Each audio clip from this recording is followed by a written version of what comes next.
Landslide इतना भीषण था कि पूरा गांव का गांव तबाह हो गया। करीब 50 से 60 घर मलबे में दब गए। ये घटना रात 11:30 बजे से 12 बजे के बीच की है। मौके पर एनडीआरएफ की टीमें मौजूद हैं। राहत और बचाव अभियान चलाया गया है। अब तक 30 लोगों का रेस्क्यू किया जा चुका है, लेकिन अभी भी 100 से ज्यादा पूरी रात से लोग मलबे में दबे हुए। कोशिश की जा रही है कि जितना जल्दी उन्हें मलबे से निकाला जाए ताकि उनकी जिंदगियों को बचाया जाए। बाकी जो लोग मलबे के अंदर दबे हैं उन्हें जल्द से जल्द बाहर निकालना अभी प्राथमिकता है। सीएम एकनाथ शिंदे खुद मौके पर हालात का जायजा लेने के लिए पहुंचे हैं, क्योंकि वाकई ये बहुत बड़ा हादसा है। बताया जा रहा है 100 से 150 लोग इस मलबे के नीचे दब गए।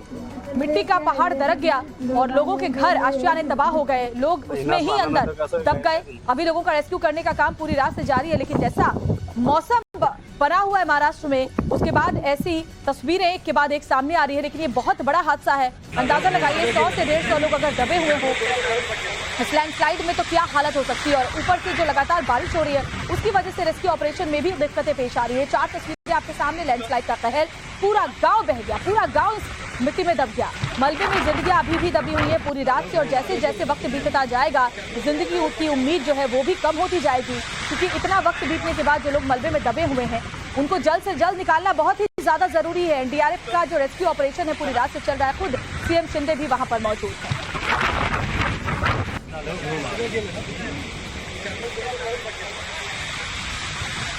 और वाकई ये दिल दहलाने वाली खबर है, और ये तबाही कितनी भीषण है वो इन तस्वीरों को देखकर अंदाजा लगाया जा सकता है। जरा ये तस्वीरें देखिए। मलबे में पेड़ टूटे हुए हैं, उनके नीचे घर जो है वो दबे हुए हैं, और जो मिट्टी आपको नजर आ रही हो सकता है इस मिट्टी के अंदर भी लोग दबे हुए हैं, क्योंकि 100 से 150 लोग अगर इस मलबे के नीचे दबे हुए हैं तो आप सोचिए कि उनका क्या हुआ होगा।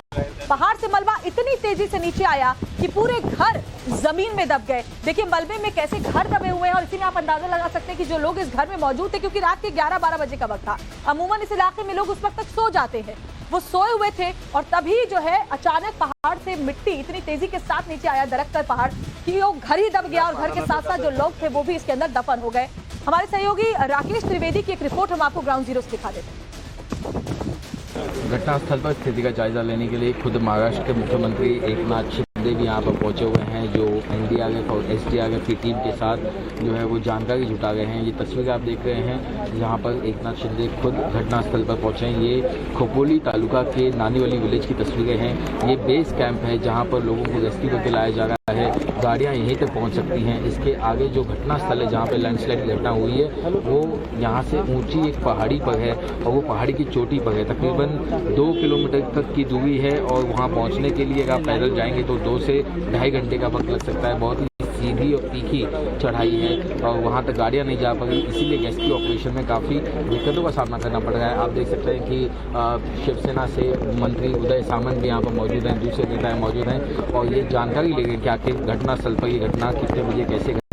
अभी तक जो जानकारी हमें मिली है सूत्रों से, उसके मुताबिक 25 लोगों को रेस्क्यू किया गया है। 5 लोगों की जो है डेथ की जानकारी आई है। हालांकि अभी तक आधिकारिक जो है कोई इस बात की पुष्टि नहीं हो पाई है। हम कोशिश करेंगे कि मुख्यमंत्री एकनाथ शिंदे खुद जो है वो कोई जानकारी दें, या सरकार की तरफ से हमें ये पता चले कि आखिर आंकड़ा क्या है, कितने मकान वहाँ पर अभी भी जो है मलबे में फंसे हुए हैं। बताया जाएगा कि तकरीबन जो 40 से 50 जो मकान थे इस आदिवासी समुदाय की बस्ती में, उसमें 5 मकान जो है वो सही सलामत बचे हुए हैं। बाकी जितने जो 25-30 जो मकान थे वो उसमें की चपेट में आ चुके हैं। पूरा गांव जो है इस लैंडस्लाइड की चपेट में आ चुका है। बताया जाएगा कि तकरीबन 100 से ज़्यादा लोग जो है अभी भी फंसे हुए हो सकते हैं। बहुत ही ज़्यादा दिक्कतों का सामना करते हुए यहाँ पे रेस्क्यू ऑपरेशन की जो है यहाँ पे कोशिश की जा रही है। मुख्यमंत्री एकनाथ शिंदे की तस्वीर आप देख रहे हैं टाइम्स नाउ 9 भारत पर, जब वो यहाँ घटनास्थल पर पहुँचे हैं और अधिकारियों से बातचीत करके जानकारी जुटाने की कोशिश कर रहे हैं।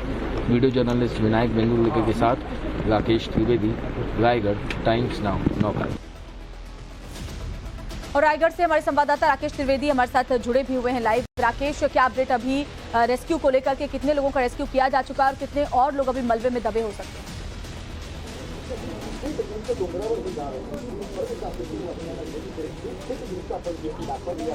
श्वेता, मैं आपको पहले तस्वीरें दिखाना चाहूंगा कि रेस्क्यू ऑपरेशन जो है वो जोर शोर से करने की कोशिश की जा रही है, लेकिन सबसे बड़ी जो चुनौती आ गई है वो ये कि जो स्पॉट है, जो एक बहुत ही डिफिकल्ट टेरेन है, आप देख सकते हैं कि पहाड़ी की चोटी पर ये जो स्पॉट है वहाँ पे आपको कोहरा भी दिखाई देगा। जैसे कि खुद मुख्यमंत्री बता रहे थे कि 2 हेलीकॉप्टर जो है वो वायुसेना के स्टैंड बाय पर रखे गए, लेकिन मौसम खराब होने की वजह से उनकी मदद नहीं ली जा सकती और यहाँ पर जो है फिलहाल ना कोई जेसीबी मशीन पहुँच सकती है ना कोई दूसरी मशीनरी पहुँच सकती है जिससे वो जो मलबा है वो तेजी से हटाया जा सके। इसीलिए जो है वहाँ पर मैनुअली सभी जो तरीके से मिट्टी को हटाने का काम चल रहा है और काफ़ी भारी जो पुर्जे हैं लोहे के होते हैं या फिर जो पत्थर है काफ़ी बड़े बड़े वो हटाने में दिक्कत आ गई। तकरीबन जो जानकारी हमें मिल रही है उसके मुताबिक 400 से 500 लोगों की जो टीम है वो ऊपर ऑलरेडी काम कर रही है, लेकिन बचाव कार्य को और तेजी से करने के लिए तकरीबन इतने ही और 500 लोगों की जरूरत है जो वहां पर पहुंचे और उसके साथ में वो मलबे को हटाने की कोशिश करें। लेकिन ये जो रास्ता है श्वेता, तकरीबन 2 घंटे का ये रास्ता है, यहाँ से पैदल आपको चल के जाना पड़ेगा, तब जाकर के आप ऊपर उस चोटी तक पहुंचेंगे। जो आपको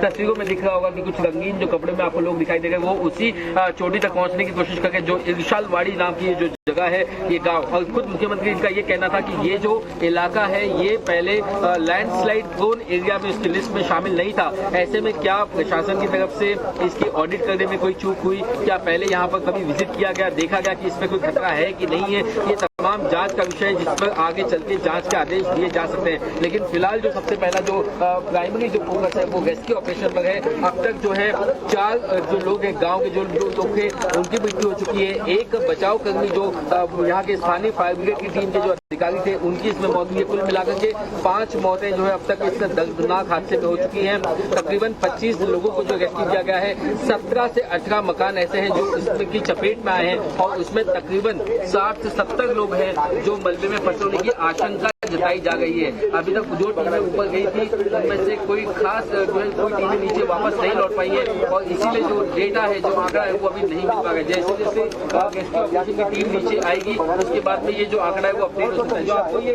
हाथों में नीले थैलियां लेकर के जो जाते हुए लोग दिखाई देंगे या बैग्स लेके जाते हुए दिखाई देंगे, ये दरअसल जो है फोल्डेबल स्ट्रेचर्स हैं। आप इससे अंदाजा लगा सकते हैं कि रेस्क्यू ऑपरेशन का मुश्किल है कि जो बिल्कुल राकेश, आप जानकारी वहां से दे रहे हैं, आगे भी मैं आऊंगी आपके पास, लेकिन जो बड़ी खबर इसी घटना से जुड़ी हुई सामने आ रही है वो पहले दर्शकों को बताते हैं। सीएम शिंदे ने मुआवजे का ऐलान किया है। मृतकों के परिजनों को 5-5 लाख की मदद का ऐलान मुख्यमंत्री की तरफ से किया गया है। सीएम ने हेलीकॉप्टर से रेस्क्यू के आदेश दे दिए हैं। तो ये बड़ी खबर आपको बता रहे हैं, मृतकों के परिजनों के लिए 5-5 लाख की मदद का ऐलान मुख्यमंत्री की तरफ से किए गए हैं। वो खुद मौके पर पहुंचे हैं क्योंकि वाकई ये बहुत ही बड़ा और दर्दनाक हादसा है और साथ ही हेलीकॉप्टर से रेस्क्यू के भी निर्देश है वो जारी कर दिए गए हैं। राकेश से इससे और बेहतर तरीके से समझते हैं।